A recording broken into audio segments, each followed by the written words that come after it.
Good evening, Sean. Sean Moore, how are you doing?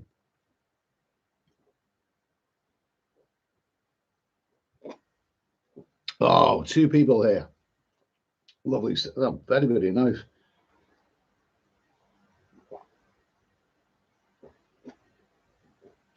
Five people here. Yes. 13 people here. Yes. We've jumped a dirty dozen. Oh, I jumped a dirty dozen. Well, that's another story. 28 people here. Greg, Patty, Simon Bridges, Daniel, the Fat Jens, Nomad Overseas, Richard, Eugene. Okay, great to hear from you all, guys. Steady Eddie's Squeaky Door. What a terrific name that is. Love it. Nice to hear from you, mate.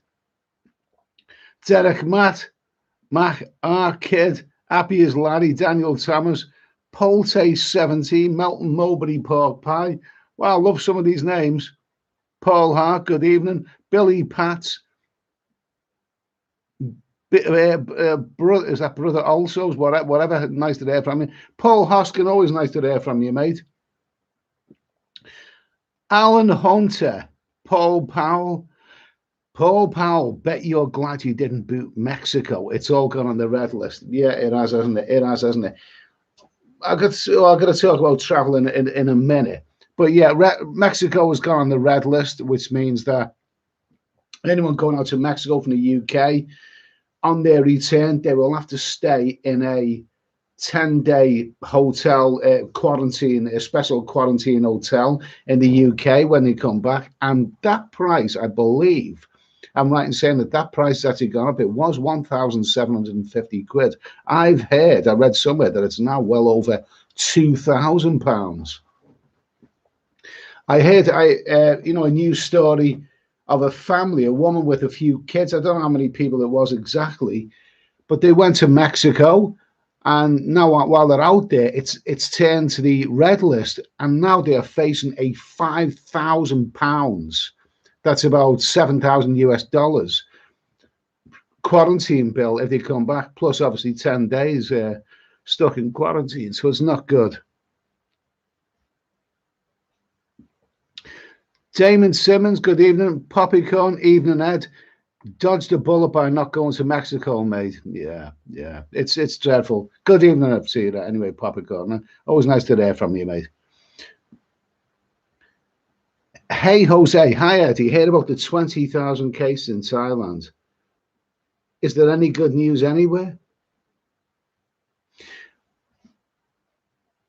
Let's see. Daniel Kelly, but where you're going for 4 months, all over by then. I'm not too sure. I've said before, and I'll say it again. This pandemic soap opera is going to outlive Coronation Street and EastEnders. Pinball has just said 2,285 quid. Right? Yeah, that's right. That's about what I heard. That's what the 10 days quarantine will cost one person if you come back from a red list country now. Let's see. Who's that? Devil's Den. Adriana Chechnik was in Lidl's today. Jesus! Oh my God! I missed it. Have you seen the teeth on Adriana Chechnik? She's got a YouTube channel. Go and visit. Jesus! I wouldn't give her a bite of me pork pie. There'd be nothing left.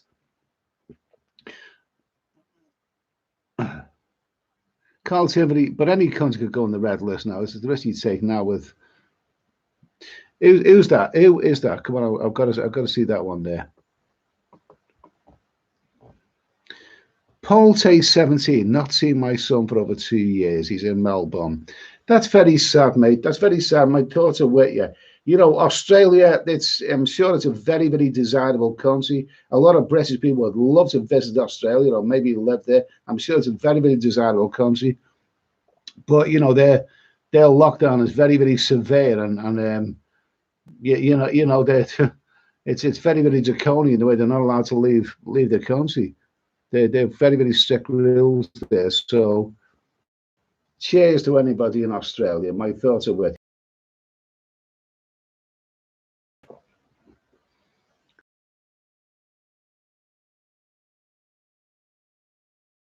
Oh my God. Kiki on the trail. Crete's capital. I'm not even sure what Crete's capital is. It's going into curfew. I'd keep an eye on Greek media if I were you. I may as well give up. I may as well give up. Esteban Kenada. I drank too much last night, Ed. What was my comment on that? You know, I drink too much every night, maybe. That's another story. Paul Powell, you need to get home by Sunday from Mexico to avoid the excitation that is quarantine.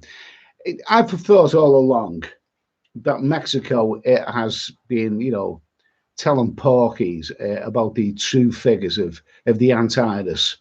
I mean, a large country like that, you know, and obviously with them not locking down, and you know, whether you agree with the lockdowns or whether you don't agree with them, the fact is that that country has stayed open throughout, the entire pandemic. And I've always thought they've probably got a lot more of it than what they're letting on about. It's on the red list now. Well, the fact is, if I was going to Mexico, it's not the fact that I would have to quarantine on the way back, because I'd probably be going to other countries. So I wouldn't be coming back to the UK. I'd probably be going to other countries by then, or staying in Mexico. But the idea of it, if it's all going to be locked down, it's not going to be much fun. And also, if a country is deemed to be on the red list, then you can, bet your bottom dollar that our travel insurance is going to be damn high. If it's even possible to get travel insurance. This is travel. This is travel. Tribal fusion, Mexico red list and restrictions coming into Crete. What can I say to that? There's no good news. No good news. It's not good. Paul Hosker, no point in shaving my coconut. Yeah, your coconuts are your business, Paul. Okay. Crypto Alchemist, 10 minutes. Can you?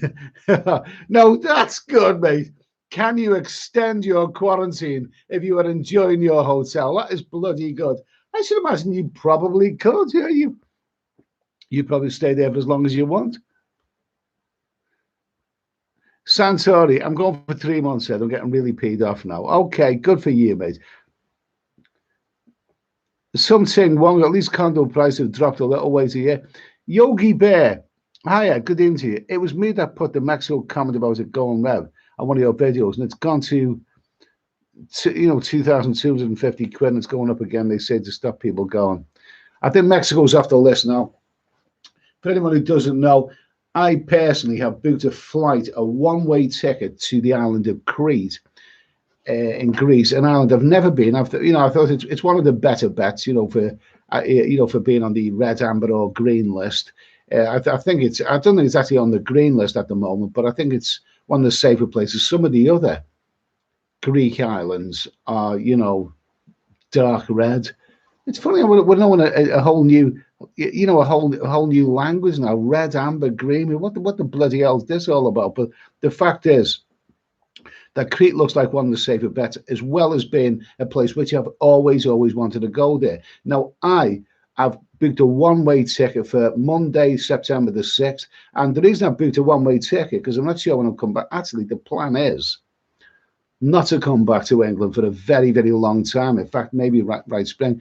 The plan is that if I can arrive in Greece, and the big hurdle is overcoming the flight, actually getting there, getting through all the PCR tests and all the other bollocks that goes with it, actually landing in Crete and waking up the following morning in a nice hotel room. And if I can get there, then the plan is to keep traveling for the rest of the winter. If Crete goes on the amber or red list, it's probably on the amber now, but if it goes onto the red list, I won't worry about the quarantine back in England, because I won't be coming back here anyway. Anyway, I will be planning on going to somewhere else. I'm going to keep traveling. Greece is not the holiday, it's the starting point. It's the start of it. I'm planning on a whole winter of travel from September right through to March or April. So Crete is the start of it. Bill bollocks to it. Nana looks like it might not reopen. Maybe the cowboy looks good. Okay.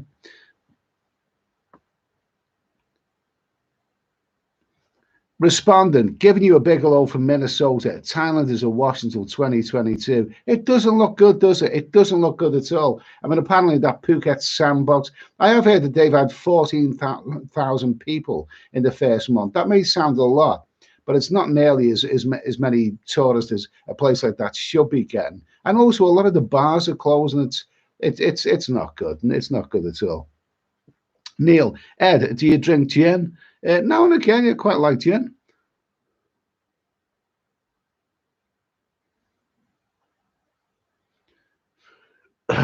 Richard, more that get the vaccine, and it will eventually reduce the iris to getting the flu and back to the 1990s tourist level. This is impossible to answer. Who knows? Getting back to 1990s tourism levels, who knows? Who knows? This is, by the time we get back to anything resembling normality, you never know. They, and I won't go into detail about whoever they are, they may come up with another antivirus, which will set us all back again. Jesus, I don't want to go into that. Tampa guy, what's going on with Australia's borderline criminal? And this is a country that we, so many people I know in the UK would say the one country they'd love to emigrate to would be Australia. It's probably a very, very desirable place to live. But it doesn't sound too. I mean, no country is free. Is a free country if you can't get in a plane and go somewhere else. What's it all about, Canary? Mexico will probably be okay by the time we were in Greece, Eddie, with this crazy UK government. Right. The thing is, the plan is to start in Crete, and I may stay in Crete for a whole month. I don't know. Turkey is also a wonderful country. I follow the sun. I follow the weather. And I have said this before, but round about that part of the world, Crete, other places in Greece, Turkey, September, October, the weather is fantastic.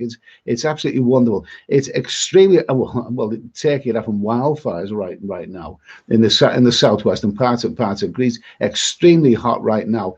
But when you get into September, the temperature drops a little bit, a few degrees, but it's still very, very hot by our standards. And the climate is absolutely magnificent. You get such lovely blue skies there. The bay is cold, the weather's hot, the scenery is fantastic. I mean, Greece and Turkey, they're wonderful places to be in the months of September or October. So they're the places that I want to be. But the fact is that after that, what happens after that? I don't know. I'm going to make it up as I go along.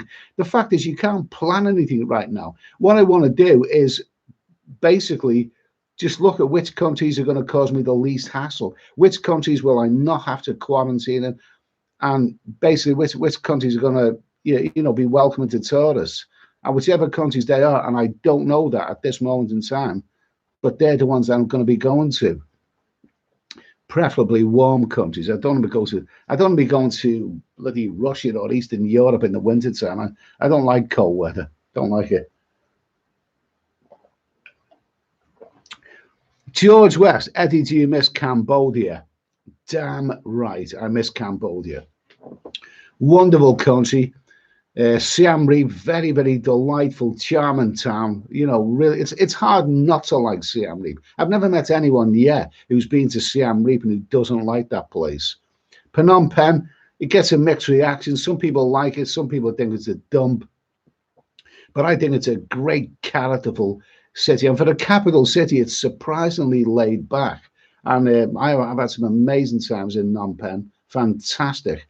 And Sihanoukville, the beach resort that used to be a beach resort, but before it became a casino city by the sea, that used to be great. But that's, as far as I know, that's all knackered up now. But, I had some great times in Cambodia. I wish those times would return. Damon Simmons, yeah.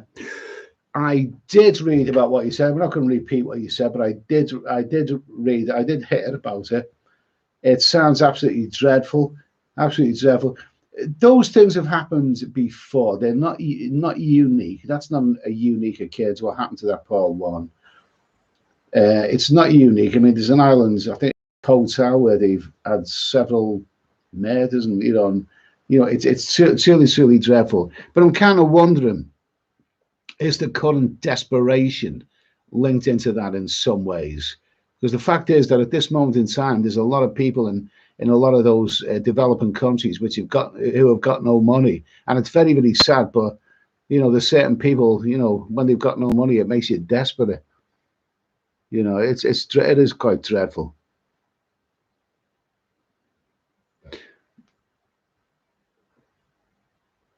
Oh, let's see. Abdu. Okay, thanks for that, mate. Anyway, Bryn Robbins, hair to Cleon, yeah, hair to Cleon. What the hell's that all about? That's is that a hairspray or something?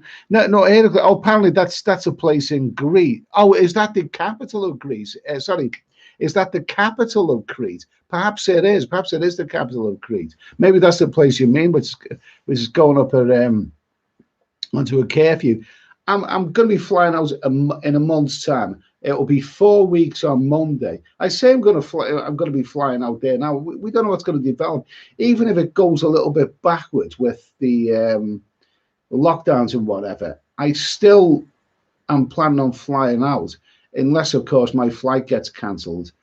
You know, there's no such thing as guaranteed travel in this day and age.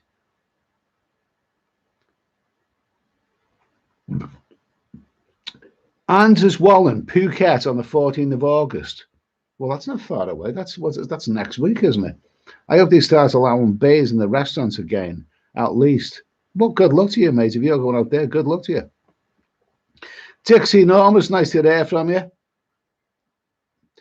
Tribal Fusion, vloggers are leaving Thailand. Whatever his name is gone. Yeah, vloggers are leaving Thailand, even some of the bigger ones.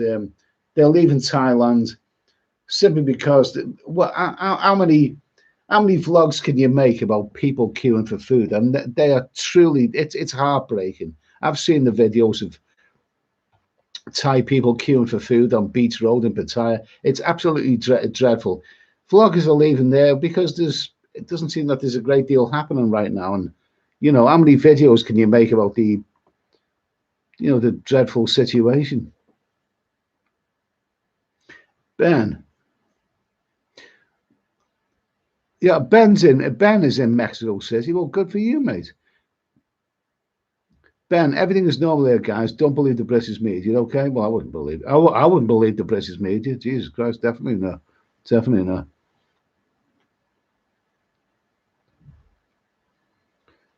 Okay.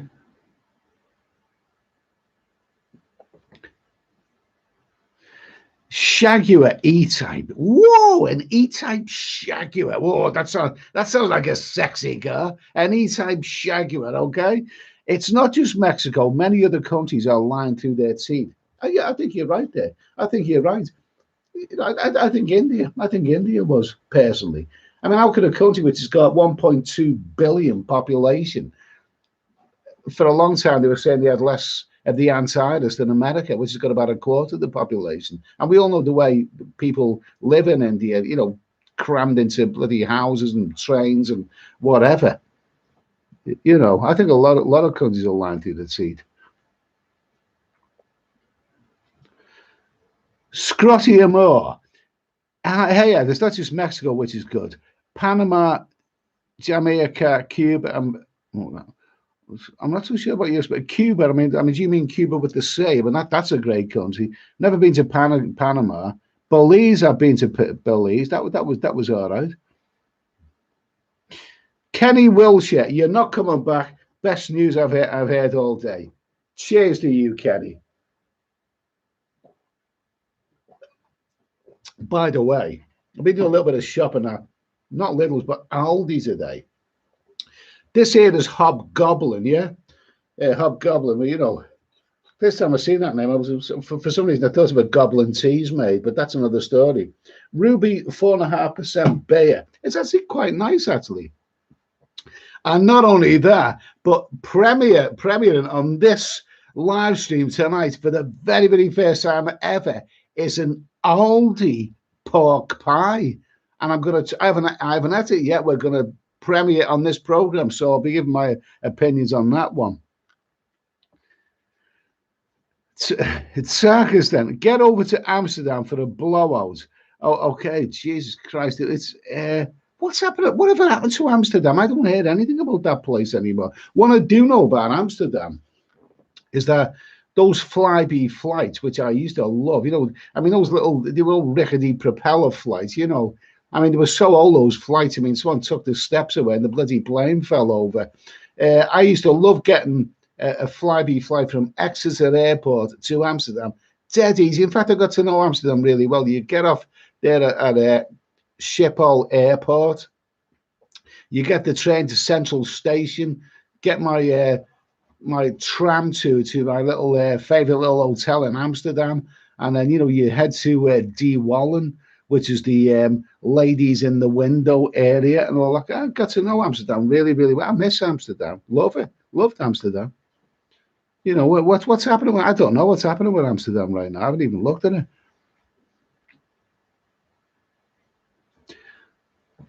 Comes of whatever pie, man. Yeah, I have a friend in Mexico now. Been in Mexico from January. Now fly back tomorrow to avoid paying for the government hotel.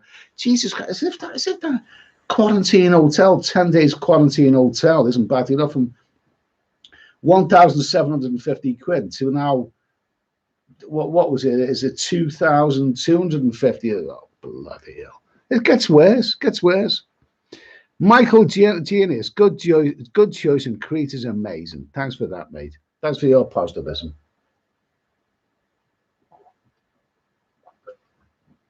Oh, lovely stuff. Let's see, where are we now?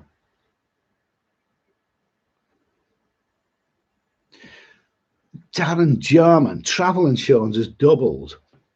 I had annual policy for 200 quid, including winter sports. Renewal is 430. Okay. Now, you did well to get 200 quid in the first place with winter sports, because a lot of winter sports is considered to be a dangerous activity, really, when you think of skiing. When I've had annual travel insurance, I've never had any dangerous activity, sporting included. So you did well, but now you're basically saying that it's more than doubled. Now, I haven't got travel insurance at this moment in time, so I've got to get it before I start traveling. Now, come September the 6th, I'm on a flight to Crete, assuming I'm going to be on the flight, and I really, really hope I am. Once I arrive there, I'm going to relax. I'm going to relax in the hot sunshine, but I will be looking at going to a lot of other countries. Excuse me, during the winter time, but for maybe 6 or 7 months, probably as much as 7 months of traveling, and I will need annual travel insurance. Now, a lot of the insurance that I've had in the past, I did used to have annual travel insurance, but I forget the exact clauses in the contract. I think the usual way it works, you can have annual travel insurance provided that at no time when you're traveling are you away out of the UK for more than 90 days. Well, I will be away for more than 90 days. I'll be away for maybe 7 months. So basically, I need to get annual travel insurance. It's not going to be cheap. I don't know the script. I haven't even looked at it yet. But it doesn't. My travel insurance will not include any dangerous sport, but it will have to include some form of the Antarctica. I don't know the script with this because this is a new scenario. This is unknown territory for me. So what I want to do, maybe next week, we'll do a live stream talking about insurance. I'm going to have a look at it all and hope for the best, basically. I don't know. At this moment in time, I don't know. All I know is that I will not leave the UK without comprehensive travel insurance, because it's very, very foolish to do that. Let's see, where are we here now? Where are we now? Ben, Eddie, whole world being locked down by December. I'm tempted to say that sounds dreadful, but you could be right. You could be right. I hope it's not the case. You never know. Nothing would surprise me in this day and age. Thanks for that, Sean Moore. Tampa guy 35. That's it, Eddie. Must be positive. Paul Hoskin, how about a tour of the UK in a caravan? Well, I haven't got a caravan, and the UK is a bit. Oh my God! I'm glad you mentioned that. What a crap summer we're having in the UK. What a piddling down with rain again today. And I live in the south of England, you know, where it's supposedly sunnier than up north. Crap! Absolutely, this is a dreadful summer. It is now. We're now almost a week into August, and I can say at this moment in time that 2021 has been a lousy summer. Absolutely, I feel sorry for the people, the families who are going on staycations throughout the UK, because no, you can't enjoy yourself when the weather's rubbish. You know, it's not beach weather. It's just a lot of rain.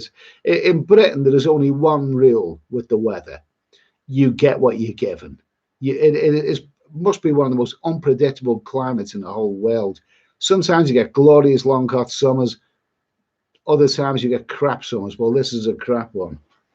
And not only that, but a lot of hoteliers, for people who are on staycations, obviously because they're afraid of going abroad, for people who are on staycations in the UK right now, a lot of hoteliers are putting the prices up. You know, they've lost money over the last year or so. They're trying to recoup it. And the way that I'm hearing some ridiculous hotel prices. I was thinking of maybe nipping down to Cornwall and staying in St. Ives. You know, it looks lovely down there. I bet it's really nice. And I looked on Booking.com at some of the basic bed and breakfast hotels with a couple of. They're asking about 120 quid a night for just a basic one. You know, nothing special. Jesus Christ, it's a crap summer there. It's a crap summer. Scrotty Moore. Phuket, now alcohol is not allowed anymore. Well, that's it then. I'm not going there. You can forget that one. No alcohol, no me. I'm going to pour the rest of my goblin teas made here. 406 people in the chat. 407. Good evening. Good evening. Listen, 407 people. I will share my goblin teas made with you.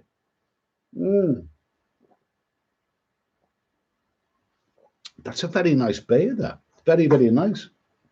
Very nice. Okay, where are we? Rookie DIY. Be good to see how steady you would be with Anissa Kate. I'd like to try. I would like to try. Believe me, I would. Tony Christensen, hello from Queensland, Australia, Mrs. B. Okay, hello, Tony, anyway. Hope all's well there, mate. The Hustler, Phuket is a ghost town. Nick Ross, you'll be in the asylum before you get to the airport. Okay, fair enough.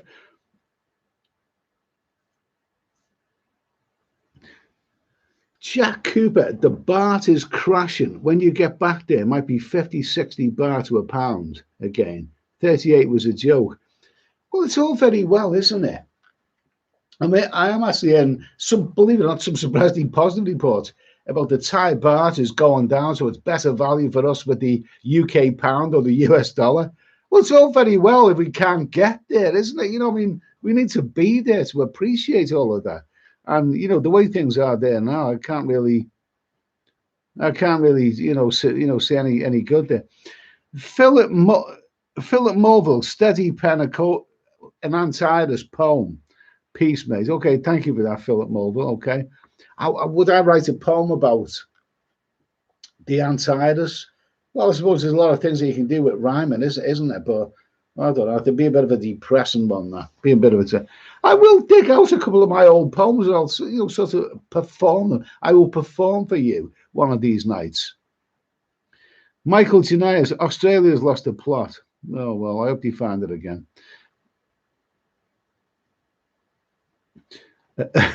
Tony's Travels. Hiya, I recently paid the joiner 300 quid to build me a king size bed, but he done a bunk. Okay, very, very good. Like it. Well, what is one of my favourite one-liners? That's it. Very good comedian. Can't remember his name now. What is his name? Yeah. Times are hard. I had to sell the Hoover. Well, it was only collecting dust. Bloody good stuff there. Melton Mowbray pork pie. I remember watching these streams over a year ago now, thinking this will be over before we know it. Boy, I was wrong. Me too, mate. I thought we'd we'd be well. I was so confident that this wasn't going to last too long that on the 4th of July last year, which is now 13 months ago, I booked a flight for Bangkok for early November of that year for 4 months, thinking, well, you know, that's from July to November, that's 4 months away. Things will be sorted by then. There's no way Thailand's going to lose the peak season. How wrong I was. Jesus, they said that all now seems like a distant memory, and it's still going on.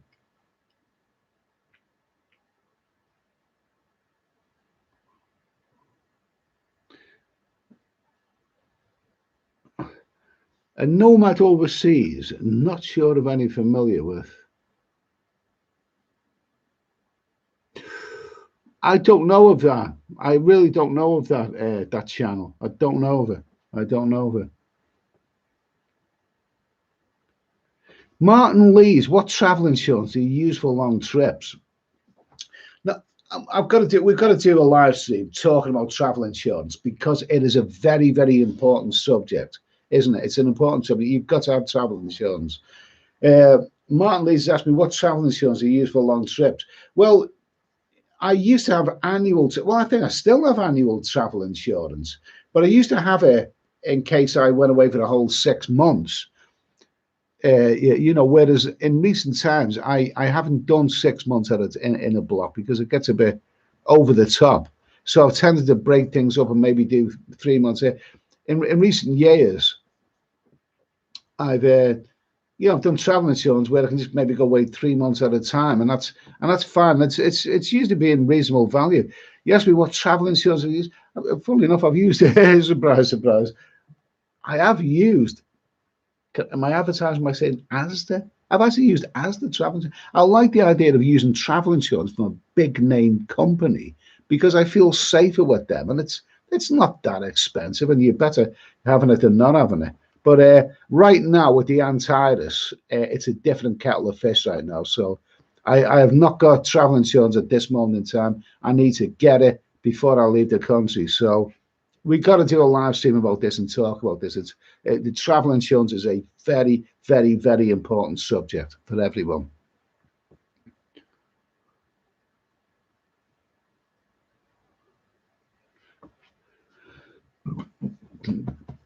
Elliot McNamara, I think you will need electronic proof of both vaccinations and phone app to get into pubs and clubs in Greece. I've been in reading. Well, I've had both my vaccines. I've got a little card to say I've had both my vaccines. I've not downloaded the phone app. Well, I'll have to download the phone app then, won't I? So, you know, but I have had my 2 vaccines. I know they're talking about a third one, but God knows. Hopefully, I'm out of the country before that happens.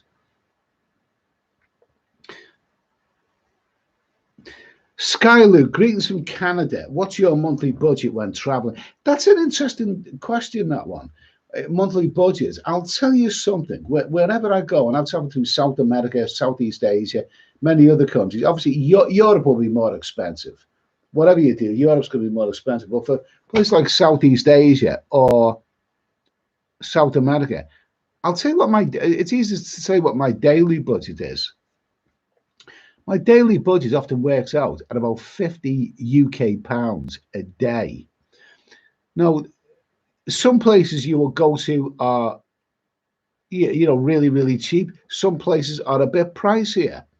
But what you will find is that over the period of time, if you spend time in a more expensive place where you're going through your budget, then what you do is you spend other time in a place which is really, really cheap, where you're going to pull back on your budget. So I've usually budgeted about 50 quid a day. Oh, so what is 50 quid a day for most places? What is that? That's 350 a week.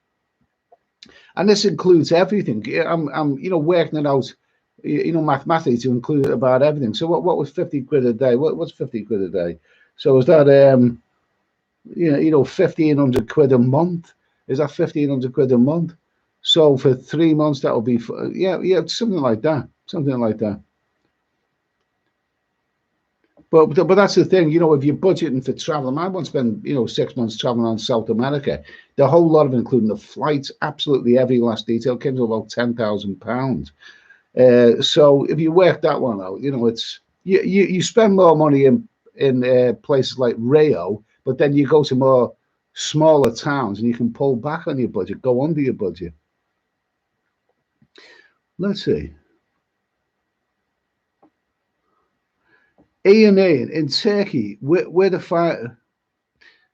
Ian in Turkey with the fires at a place called Bodrum was lovely. Never been to Bodrum, never made it there. I've had mixed reviews about that one, but I have heard. You know, I do know the Fethiye area very very well, and that's a beautiful beautiful area around there. All of the nice beach and all that kind of stuff. Fantastic. And nomad overseas, what about Cambodia or Laos? Are they on lockdown?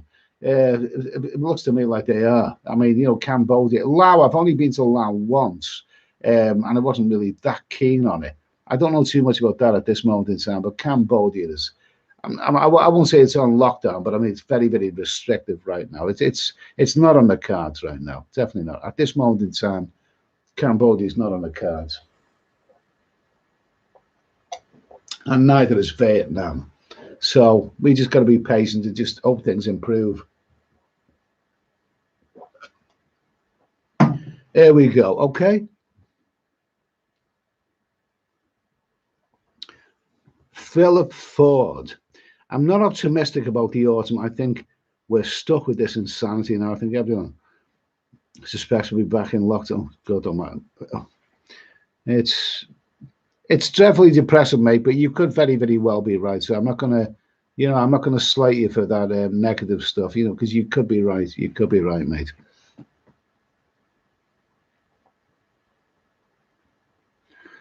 Simonized 41. Oh no, that's no, he's talking about something else there. Nick Ross, I don't like Siam Reap.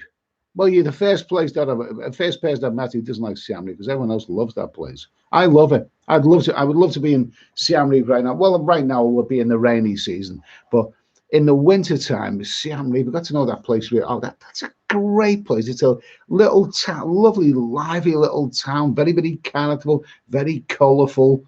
People are terrific. The Cambodian people are fantastic, and I love Siam Reap. Absolutely love it.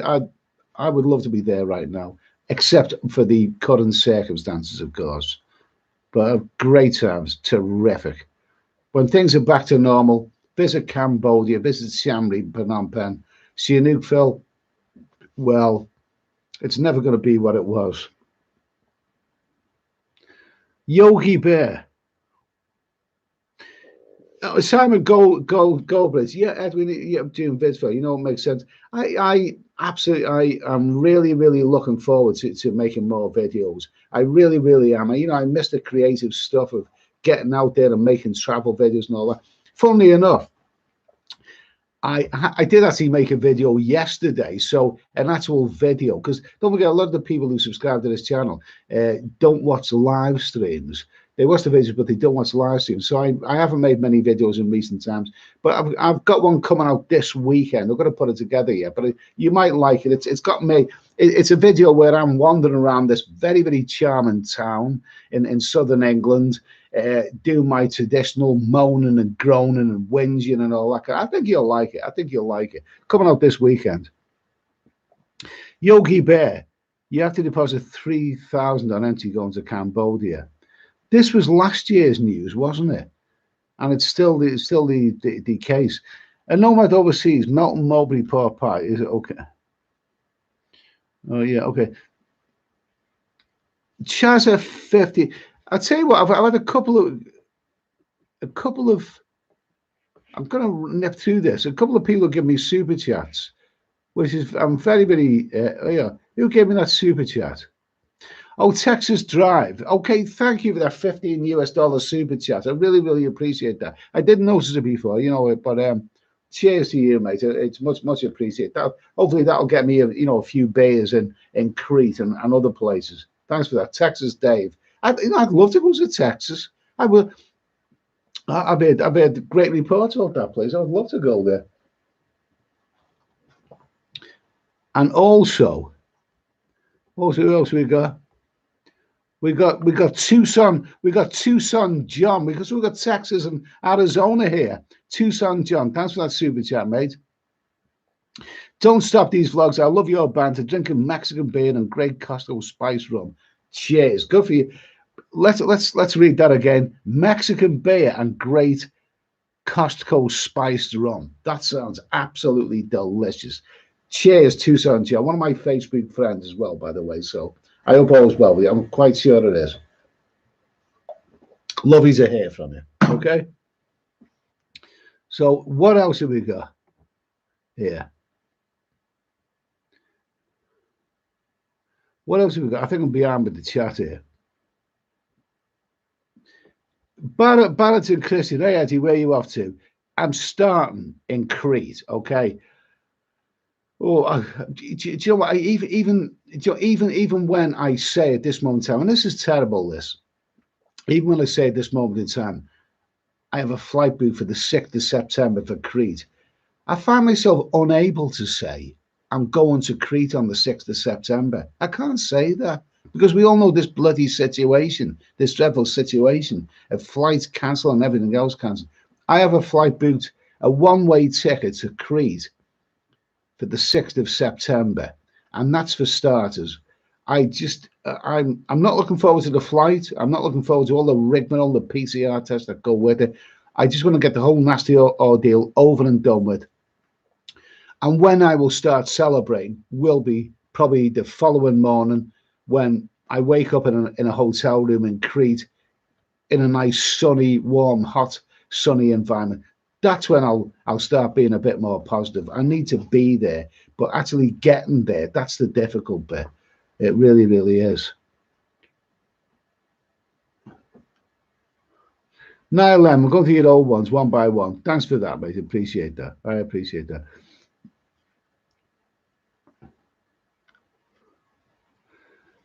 Cab driver 361. What's my local sports club tonight? 2,500 members. The weather is so bad at this time of year. There are only 4 of us in there. Shocking summer. Dreadful. I think, do you know something? In the UK right now, Jesus, I'm hearing that there's so many businesses all over the place where they simply can't get the staff. I don't know whether people are still on furlough or whatever they're doing, but I've even heard of popular bars and quite big bars or clubs or or whatever where they just haven't opened simply because they haven't got the staff. They've not got the staff. They can't get the bar staff. I mean, Jesus, I mean, there's I actually like the idea of that. I like the idea that there's tons of work around. No one's got an excuse not to work in the UK because there's tons of work around. Businesses all over the place are crying out for staff. I mean, there's some environments. I mean, I grew up in an environment many years ago where there was deep recession and mass unemployment, and I'd have given anything to be in a situation where there was tons of work around. Well, right now there's tons of work. I still work. Even at my age, I still work. I like work. I like work. Work pays for my luxuries in life, like my travel. That's where I can have my travel, of course. Daniel Kelly, Eddie, if you're gone for 6 months, you don't have to worry about quarantine coming back. We don't know what situation. It's totally unknown territory. It's totally unknown territory.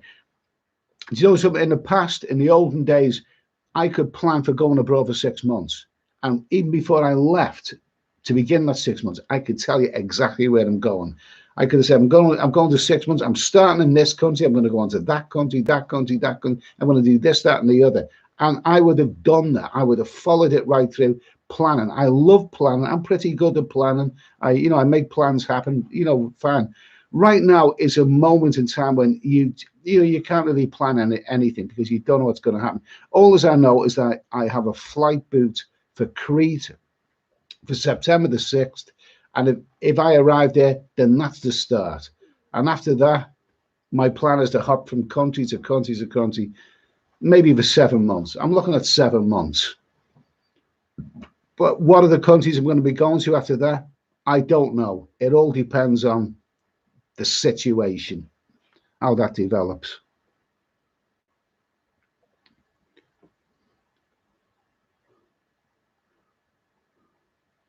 Let's see. Okay, let's have a little. Tom Robinson. Uh, a lot of work because most European gone home for the first lockdown. Maybe say, okay, yeah, because most European gone home before the first lockdown. Maybe saying, yeah, yeah, quite possible. Yeah, quite possible. Fred Johnson, Mexico went onto the red list today. Well, I think I can say that right now at this moment in time. I think the reason I've shown Mexico is simply because it's in the hurricane season coming up, and I don't want to be going into any hurricane seasons. And I think Mexico, whatever's happens in the future, but it's basically I think Crete is the soft option. That's going to be the starting point.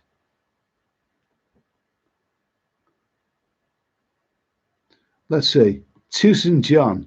I'm 66 years young and I will not stop traveling unless they close all borders by law. Good for you, mate. I'll drink to that. I will drink to that, Tucson John. My Facebook, Tucson John has been to Mexico and many other places. He's a good bloke. He is. He knows how to live his life. Cheers to Tucson John.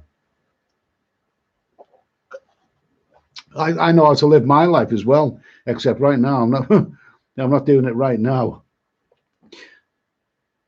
What? Tribal fusion? Israel going into lockdown in 2 weeks? I haven't heard what I have not been to that country. Some people say it's a good country to visit. Some people say it's quite expensive. But we were told that Israel is they're the only country that's ahead of the UK with regard to the vaccine. And I've heard that country is doing well. They managed to get a grip of the pandemic and all that. And now you tell me that they're going into lockdown in 2 weeks. This is bloody crazy. This is all absolutely crazy. It's crazy. Alan Gordon, what about a one-way ticket to North Korea, Eddie? But don't get the rest of the film. It will be a one-way ticket. No, I don't fancy that place. Did he do good dirty massages there? Okay. Okay, Steph Traveller. Good evening, Steph Traveller, my old Belgian friend. How are you doing, Steph? Nice to hear from you, mate. Nice to. I hope all's well. I do hope all's well with you. Raise a glass to Steph Traveller. Lovely to hear from you. Okay. Paul Hart, nice. I hope your trick works out, Eddie. Thanks, Paul. Thank you for that, Paul. Really appreciate that. It's a month away, and I'm going to spend the next month, worrying about whether I'm going to be on it. But when I will stop worrying is when I'm actually waking up in a hotel in Crete. I really am looking forward to that because I've been watching videos on Crete, and that looks like a lovely. It just looks like a lovely environment to be. I'm looking forward to that. I really am. Melton Mowbray Pork Pie. You should vlog your airport experience when you head off for Crete. I probably will. I'll probably do a little sneaky, video or something. Chaz Brown. Okay, Israel has let me just get that. That's a good comment there.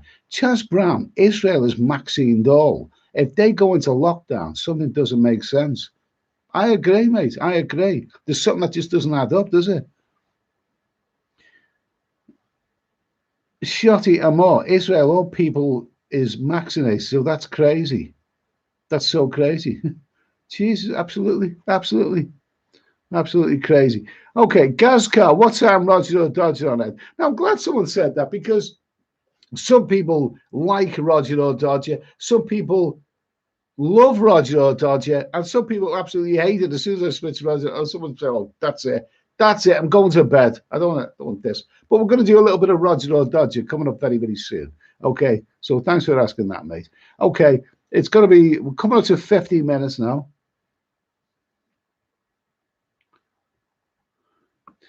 I am Spartacus. The vaccine doesn't work. Well, I've had two vaccines, parts 1 and 2. So I should be able to travel anywhere I want, shouldn't I? Doesn't look like that way to me.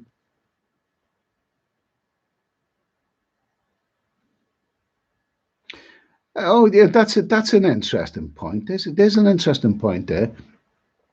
The fact, gent, Israel vaccine efficiency is down to 30%. Odd.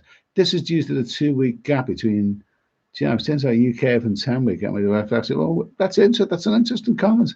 I've never heard that before, but well, let's see. Okay. Daniel Kelly, Eddie, you can spend 6 months traveling around Greece. Well, I wouldn't do, because the fact is that Greece, like Turkey, a lot of people assume that Turkey has winter sunshine. It doesn't. It can be quite cold and snowy in the wintertime. And Greece, I can imagine Greece is very, very much the same. Their climate is there's a very, very hot climate. Come to the months of September and October, they have a fabulous climate there. They're probably the best ones to go. Maybe November is all right, but once you get into the winter months, it starts getting colder, so it's not the same. But it'll be good to start. Okay, right. It's been on for 51 minutes now. There's 416 people in the chat. Okay, I've waffled on. And now it's squeaky door time. I'm going to return with a debut on this live stream. Never before on this live stream have I ever sampled the Aldi pork pie. Okay, I'm going to try it out and we'll see how it compares to Lidl's. Squeaky door time.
Okay, I'm back. I'm back from outer space. I just walked in to find you here with that sad look on your face. Okay, now here's a question for you. What does this look like? This is from Aldi, okay? Now, this label here looks a bit suspicious. It looks suspiciously like another label from another can of lager, doesn't it? Brasier, 1897, La Quality, Ali a la Tradition. Okay, all right, okay. Premium quality beer. This is from Aldi. It's a 440 milliliter can. I think was it £3.29 for a 4-pack, which is great value. Okay, and it's tasty. I haven't had too much of it just yet. I've just had a few of them, so the jury's out on this one. But it's the label that gets me. Is it trying to look like something else? Yeah, something that begins with a K. There we go. You know what they say? Imitation is the sincerest form of flattery. Right. Here we go.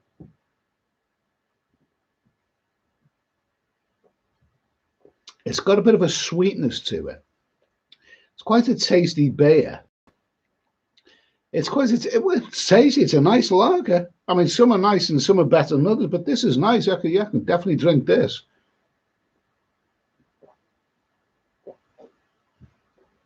I've a £3.29 for the 4-pack. It's bloody good. Can't say more than that. Very, very refreshing. Anthony Chinchin. Let's see. Anthony Chinchin, a big thank you for that super chat. That's terrific. Let's see, where are we now? A big thank you for that super chat. Have a drink on me, Eddie. I have a Thai wife, not been together for 18 months. Let's hope Thailand gets back to normal very, very soon. My thoughts are with you, mate. My thoughts are with you. I really, my heart goes out to people who have, wives or maybe even children out in Thailand. And probably because of that dreadful quarantine situation, you can't get back out there. I really, really hope things work out. I hope things work out this winter time. Let's hope this winter is a bit more positive than the last. Thanks for that super chat, and I hope everything works out for you, mate. Okay, HW, what percentage is your range? Okay, hopefully by then. Well, I say what, HW, okay. What percentage is your range? Okay. I'd say what, one of these nights with this Patrick Moss, the sky at my background, we'll talk about why aliens wouldn't want to invade Earth at this moment in time. I mean, of aliens, I was listening to the album War of the Worlds. I was actually watching a concert of it on YouTube last week. Good stuff. But aliens wouldn't want to invade Earth right now. They'd take a look at the planet Earth and what's going on right now, and they think, sod that place. I'm not touching that with a barge pole. Martians wouldn't want to invade Earth right now. Hopefully by then. I mean, HW, yeah, but absolutely. I think all of our common sense has gone, up your anus, personally. Anyway, Daniel Kelly, hopefully by then you can hop on a plane to Thailand, okay? JB, do you heat your large pork pies? No, I'm not. I don't. Maybe I've done that many years ago. I don't. I always eat them cold. I eat them cold. Okay, right now, the moment that you've all been waiting for. I'm going to you. Let's get that over there a minute. Oh, this is the one and only, never before, being tasted by these lips here, this mouth. The specially selected, made with British outdoor bred pork, Melton Mowbray pork pie from Aldi, not Lidl's. This is the Aldi version of it. Okay, so this is it. Aldi. I think Aldi's German, but this is. There's the Union Jack there. Okay, so we're going to wrap. The small print is so bloody small that I can't tell you how many calories in. But anyway, here we go. I'm unwrapping for the first time the Aldi pork pie. It's a big one. Oh, look, it's a big one. Probably enough calories to bloody feed Jeff Capes for a whole day. So anyway, here we go. I'm going to splice up. I haven't tasted it, but I like it already. There we go. Just cut up a nice pork pie. I'm going to taste this now. So the verdict is on this, a little bit more. There you go. The verdict is on the Aldi pork pie.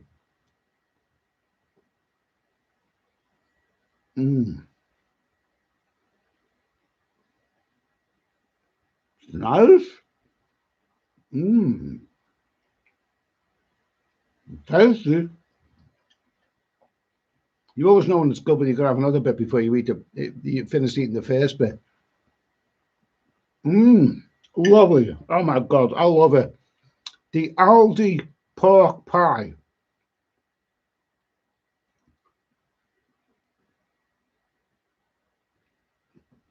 Crispy pastry. Lovely stuff. Okay. Bloody good. Bloody good. I'm going to say what I'm going to eat it with. Have a little smattering of this. This is the, is it the, wait, I forgot what it's called. What it's called. It's got onion mayonnaise or onion spread, whatever the hell it is. But I'm going to chuck a little bit of this on there. Onion and garlic. I can't remember what the exact phrase for this is. Here we go. Oh, lovely, lovely stuff. But I tasted some of this last night and it's bloody good. It's bloody good. Get on there, boy. Oh, you don't realize how hungry you are, do you? Here we go. Here we go. Here we go. Chuck that over there. And how does it taste when you add a little of this on there? Oh, lovely stuff. Mmm. That is tasty. That is seriously tasty. Now, Aldi,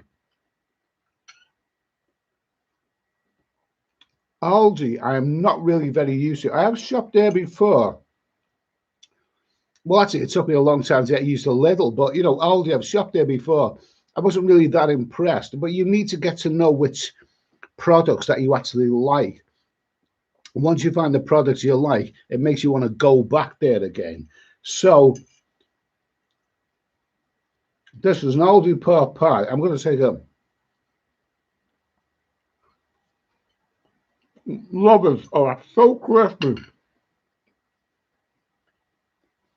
That is so damn good. Okay.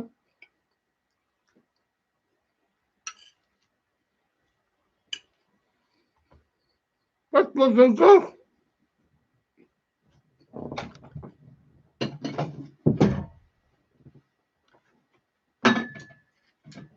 The verdict on that is bloody good. The Aldi pork pie is a winner. It's a winner. That's lovely that. Thank you for that super chat, Susan John. Really appreciate that, mate. Cheers to you. And the Aldi pork pie is a winner. I would say that that is nice and crispy. The pastry is very, very crispy. The pork is very, very porky. And that, can't remember what it's called. The only garlic and whatever stuff that I added with. Lovely, lovely stuff. Perfect. That is a really damn good thing to have late at night when you're having a nice Aldi label that looks like a Kronenberg beer. Okay, that's cheered me up. That has cheered me up big time. Okay, let's have a little look at the chat. Thanks again, Susan John. Really, really, always great to hear from you, mate. Always great to hear from you. Susan John, a guy who knows how to live his life, like me. Good for you, mate. Still right, Aldi, okay. Yeah. Paul Hoskin, go to Melton Mowbray and do a video of you eating the pork pie. Okay, that sounds good to me. Sounds good to me. Okay, so what are we going to do now? Okay, let's see now. Still 273 people in the chat. I haven't made everybody sick. There are still some people tuned in. So right now, I don't do it every night. Some people love it. Some people hate it. Some people think, oh, God, not this, I'm off to bed. And some people think, yippee, okay, you never know. Okay, it is time for another little episode of Roger or Dodger. Yes? Okay, there we go. Now, what do we got tonight? Okay, we waffled on a little bit about this. In case you're not familiar, the principle of Roger or Dodger is that this fat, ugly, drunken bastard, delectable ladies, and ask the question, would you Roger this woman? Would you Roger, as in, I'd like to give it a bloody good Rogering, or would you dodge her, as in, not for me, mate, you can keep that one. Not my type at all. Okay, now we're mostly going to go back to the 1980s, round about that time of this one. Okay, now the first one. Okay, the first one. Jesus, she looks like she should be a landlady in Coronation Street. No, it's not it. It's not Bette Lynch. It's not Bette Lynch. Okay. Firstly, let's have a little bit of let's have a little look. Okay, Simonize, all good fun and harmless. Exactly, mate. Exactly. No policy this. It's all complete bollocks, but it's a little bit of a laugh. 1980s, who is this? Ina Sharples? Nah, she was 70s, more 70s here. Nora Batty. Okay, anyone know who that is? Scooter Springsteen from Danny Million. Okay, anyone? There's got to be someone who's going to get that. There you go, Stuart Wright. Stuart Wright, Sam Fox. Okay, that is of course Sam Fox. That is of course Sam Fox. And here's oh, that's what she picked. Here's a lovely picture of Sam Fox. She was of course a page 3 girl. Very, very popular from the 1980s. It's all braided. Page 3's braided. Let me just explain something to people who are Americans, okay, or Australians who may not be familiar with the phrase page 3. We have this. I'll just show you another picture of her first of all, okay? There she is. Oh, gorgeous. Absolutely gorgeous. Beautiful, beautiful, beautiful, beautiful. Now, let's just show that is, of course, Sam Fox, right? Let me just explain something about page 3, right? Page 3, right? It's a common word in Britain simply because this truly scummy, horrible, despicable, very, very nasty tabloid newspaper called The Sun, better known as The Scum, used to say very, very nasty things about people. It was basically a comic. It was the most popular newspaper in Britain. But what it did is it you know, you have some crap news story at the front, you'd have a bit of opinion on page 2, and then on page 3, you'd have a topless girl. You would have a topless girl. And it was well known. It was a load of claptrap, but some people simply used to buy it, not for the news, but because of the tits. And, you know, okay, fair enough. But anyway, this is Sam Fox. She became a famous page 3 girl in the 1980s, okay? And there's a picture of her later when she's obviously put on a bit of Jesus. She really, really does look like her. She really, really, really does look like a pub landlady there. You know, doing the karaoke. You know, what's she singing there? She actually went on to sell about 20 million records, songs. I mean, well, I didn't like them, but you know, but can't remember what ones they were. But she was a pastry. She had a lovely pair of knockers, okay. And here's a notorious picture of her when she became so popular. She actually did the Brit Awards, the Brit Music Awards, with none other than Mick Fleetwood at Fleetwood Mac. He was about 3 feet taller than her, right?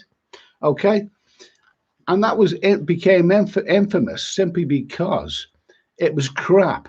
It was it was like a couple of people who couldn't organise a piss up in a brewery. There you go. Sam Fox and Mick Fleetwood. A show where everything that could go wrong did go wrong. And it was quite embarrassing, but it was quite infamous for it. But who cares? Who cares in this day and age? So as for Sam Fox, right? What do we think of Sam Fox? Lovely bird, lovely pair of knockers, okay? Very, very sexy and all that. But it eventually came out that she was, how can I put this? Because these are politically correct times. She was of the other persuasion. She battered for the other side, okay? In other words, she she liked ladies rather than men. I mean, I'm not going to go too much. I mean, I'm not going to use the word, you know, the L word, okay? You know, but she's honest, you know, an L word. Now, people first got suspicious about her. You know, being, you know, the L word when I think she was a judge on the panel of an L beauty pageant, right? Now, you know, an L beauty pageant, I didn't even know there was such a thing. I mean, most of the L's that I've ever seen are not beauties; they're fat, ugly, you know. But anyway, Sam Fox eventually came out as an L. Okay, very, very likable L. Good for her. Good for her. Nothing against it. But isn't it strange that the 1980s? What strange times, eh?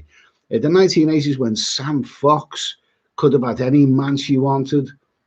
except she didn't want them. And George Michael could have had any woman that he wanted, except he didn't want them. And Michael Jackson, well, the bloody less said the better. He probably did have what he wanted, but you know, we're not even going to go there anyway. So anyway, Sam Fox, page 3 girl, crap singer, but she did sell 20 million records. There you go. Sam Fox, good looking girl, cracking pair of knockers, and I would say she's an obvious Roger, except I'm a bloke, so she wouldn't Roger me. so basically, yeah, this is it. Okay, that's Sam Fox. What do we think of anyway? Alison, you rug, won't you? Okay. Oh, for the rashes, right? Likes rashes, not sausages. To St. John Dodger. Okay, Dodger. Melton Mulberry pork pie. I'm not going to repeat what you said. Carl Foster, she likes lady gardens. MF Fanny Muncher. Okay. Who's that? Stephen Hughes, she's on the other bus. Who would have thought so? All those guys, oh, Sam Fox, Sam Fox. Well, she didn't want guys. Okay, we're not going to go there. You know, these are politically correct times. In a way, I'm glad that these are politically correct times. Everyone be honest about what they are. Okay. And she's unashamed, you know what I mean? Stephen Gamble, maybe she'll what you watch. Okay, Billy Shears. Billy Shears, I like the first part of your comment. You know, about the cracking pair of knockers. Okay, Sam Fox will get a Roger from me, but you know she wouldn't want that. Okay, now listen.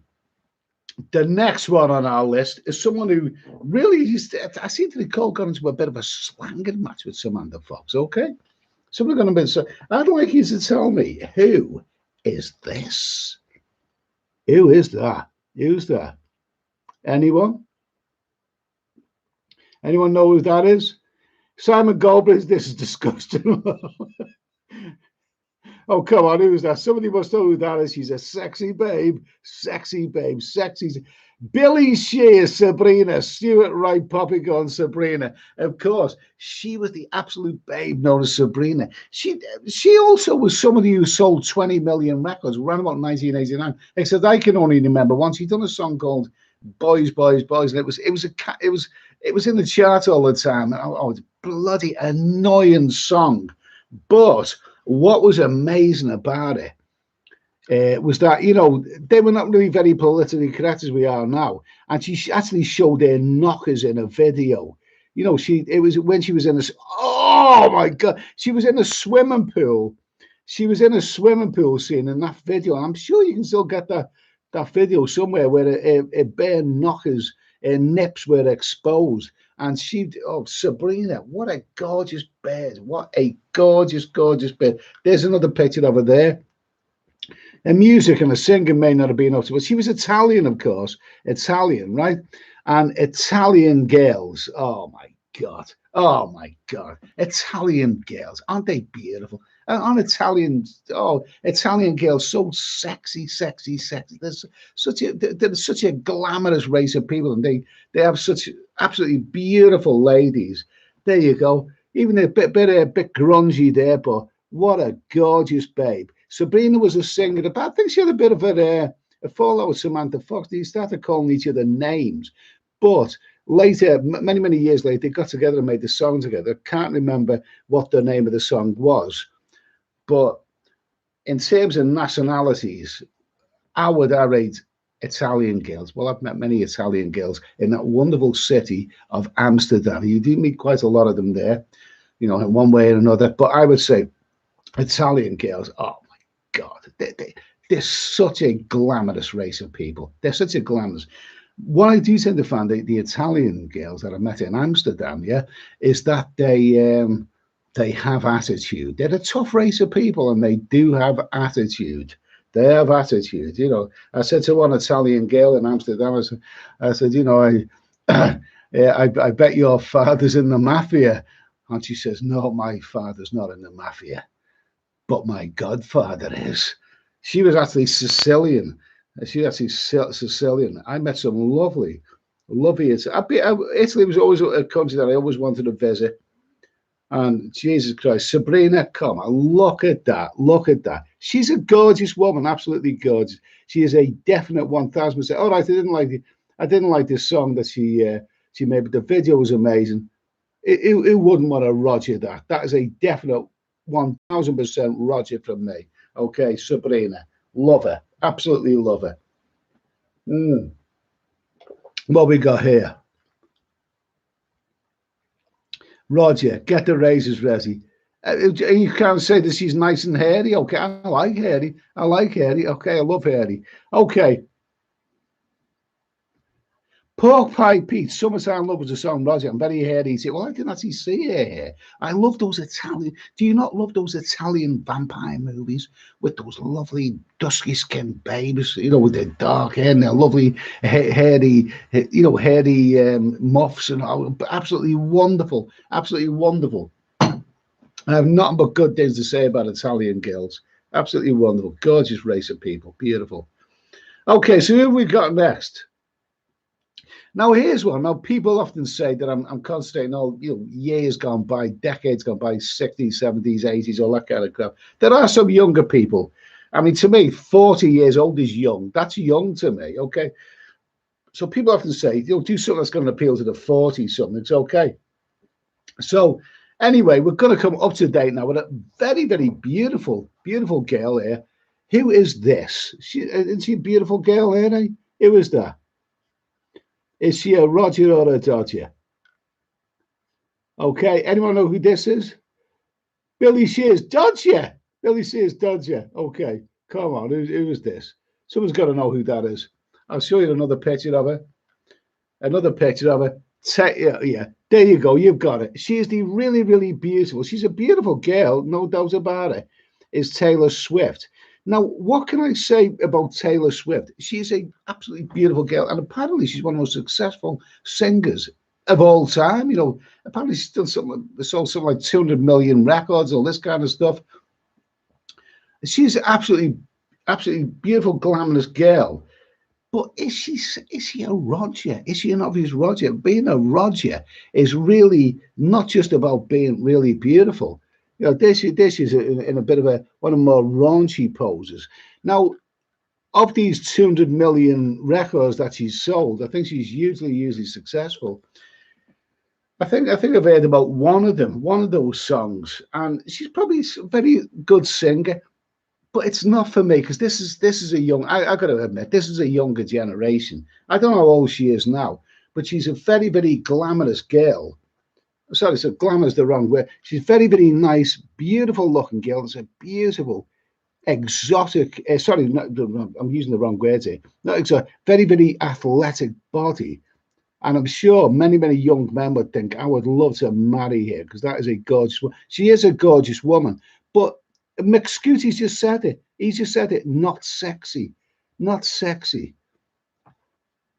Yeah, that's right. She's not raunchy enough. I like a girl who's a bit provocative, raunchy. There's nothing really sexy about it. She is so nice. She's probably the kind of woman you'd want to marry and for the and live with the rest of your life. But I don't know. Not for me, really. Maybe I'm showing my age now, but I don't know how old she is, but she still looks very, very young to me. And that's it's not for me. She's just definitely not for me. Definitely not for me. She's kind of nice. In fact, naturally beautiful girl. She's probably very, very talented, but it's a generation really that I don't know too much about. And I'd have to say that's a dodger for me. Simply because she's a different generation, and it's not for me really. So anyway, Taylor Swift, Paul C. I agree, not sexy. Tampa guy, not sexy at all. Stephen Gamble, she's pretending to be a poor oppressed woman now. Well, I tell you what, I read a little bit about Taylor Swift, and she definitely is not poor. She doesn't come from a poor background. She comes from quite a wealthy background as well. Pork Pie Peaches is Sandra Bullock, nice look. Wanda at 299. She's a dodgy, not sexy. Yeah, I agree. I agree. A lot of people agree with me here. To be a Roger, it's not enough to be really, really good looking. You've got to be something a bit more than that. And for what it's worth, I've seen tells she's quite lean and tall. She's got a very, very athletic body. Personally, athletic girls, tall athletic girls, are not always my cup of tea. They're not really my cup of tea. Maybe it's probably because I'm not athletic in the least bit. I prefer, a more voluptuous, a voluptuous woman with a real curvy, womanly body. That's more my that's more my type anyway. A little drink of beer here. Well, an hour and 20 minutes. We've waffled on a bit. Okay, we've waffled on a bit. What you want to be talking about is absolute crap, but never mind. Never mind. Okay, here we go. And last, definitely not least. Okay, we've saved the breast for last. That's the wrong place. I'd say what we've saved for last. We've saved simply the best. That's what we've saved. Okay, who is this? Doesn't take a genius. Who is this? There you go. Anyone? Come on. Everyone knows who that is. They're very, very iconic. Very, very iconic. Yeah. Anyone? Yeah. Okay, it's Tina. Tina Turner. It is, of course, the wonderful Tina Turner. Okay. Here's another picture of her. I'm not quite sure where that one was taken. I think it was in the 1980s. Tina Turner is, of course, one of the most legendary and very, very amazingly talented singers, female singers of all time, of all time. Some people are saying Dodgers, but I wouldn't be so. Oh, I wouldn't say that. I wouldn't say that. Okay. Tina Turner has had a number of, resurgences in the career. Of course, she was in the 1960s. She teamed up with Ike Turner, and they got married to become Ike and Tina Turner, and they made brilliant songs in there. Jesus, River Deep, Mountain High, Nutbush City Limits. They were fantastic. Ike and Tina Turner, such an iconic duo, but sort of ill-fated. And they split and she went away and she come back in the 1980s with that look and made some really, really great songs. I'll tell you what, she worked with some great people that made some great records over the years. One thing I always say about Tina Turner, if you were a fan of music, a fan of singers, she is class. She is pure class. She is such an icon and such an amazing singer. There you go. Absolutely love it. I know she's getting on. She's probably about 80 years old now, but wonderful, wonderful artist. So there's a nice picture of it. There's a nice sexy picture. She's not an obvious beauty, but she's got charisma, hasn't she? And that wonderful, wonderful, wonderful voice. I love Tina Turner. Absolutely amazing. Absolutely amazing. Now, how about Ike and Tina Turner? Now, Ike and Tina Turner, okay? Now, this is when I, first heard that. I love some of their songs. We used to hear them on the radio many, many years ago. Apparently, that was a terrible relationship. That film, What's Love Got to Do with It? Where Tina Turner was played by, was it Angela Bassett? And Ike Turner was played by Lawrence Fishburne.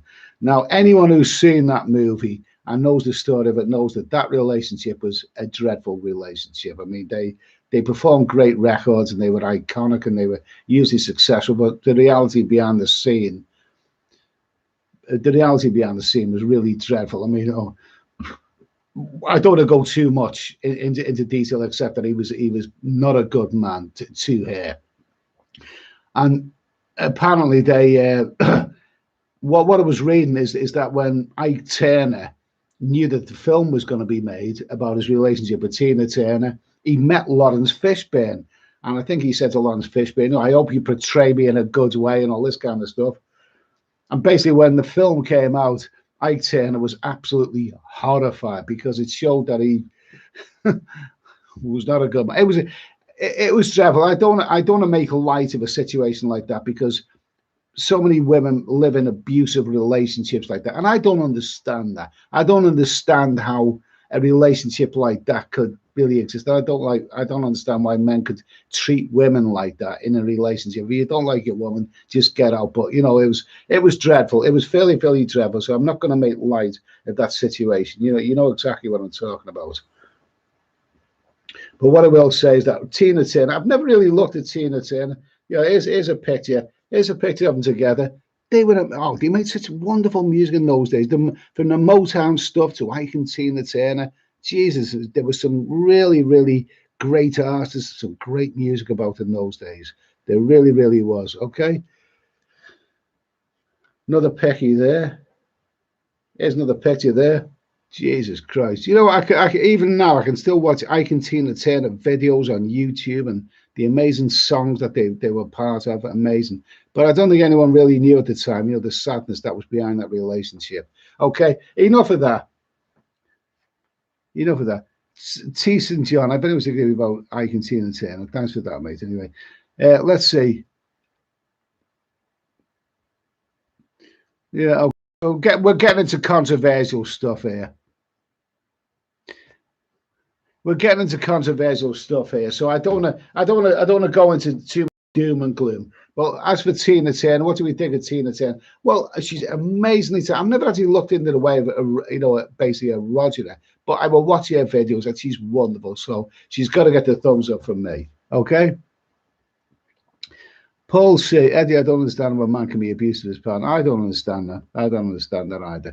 Okay, but listen, we've had a little bit of a laugh now. I think out of all the, well, it seems to have more dodges than we have Rodgers right now. Okay, seems to have more dodges. So a last look at the most obvious Roger of the night. The most obvious Roger is this gorgeous woman. A last look. If I could Roger any woman tonight, it would be that beauty there. Italian girls are so glamorous and they are so sexy. I love Italian girls, and I think all Italian girls should, be given, be allowed to come to Britain right now at this moment. It's I'd put them all up in my bedroom.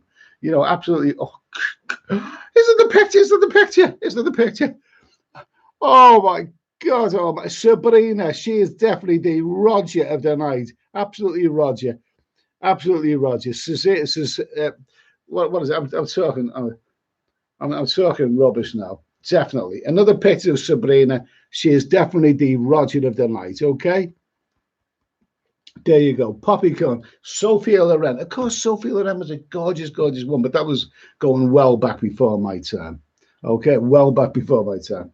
Anyway, thanks for that suggestion, by the way, Poppycorn. I appreciate that. Listen, I've waffled on now for an hour and 27 minutes. I've talked out of the hour and 27 minutes. There's probably in a couple of minutes of sensible talk, and the rest is bollocks, okay? Lidl's pork pie. No, not Lidl's. I'm pissed at him. Aldi pork pie is well worth investigating. Never tasted before, but that tasted bloody good, and I'm going to talk into the rest of it when I finish this anyway. Asian Paradise, a little bit more. Asian Paradise, Ike Turner should be in San Quentin, okay? David Kane, I agree, Eddie. Tina had style, she had class, wonderful. Okay, Neil Fleet, stay safe, Ed. See you Monday, mate. Okay, thank you. On call, great to find you awake in one of your streams, mate. I usually fall asleep. No, great to hear from you, mate. Great to hear from you on call. Okay. Listen, I'm going to say good night. Thank you. Next week, we'll come back. We'll talk a little bit about insurance and maybe a little bit about the cameras and stuff that you need to be a vlogger. And maybe if you've got any recommendations or whatever, we'll always find something to talk about. Listen, thanks for tuning in, guys. Thanks for the super chats, guys. I really appreciate that. I'll say good night. Thank you. God bless you. Have a great weekend. Keep thinking positive, even in a negative situation like this. And I'll see you on Monday. Cheers.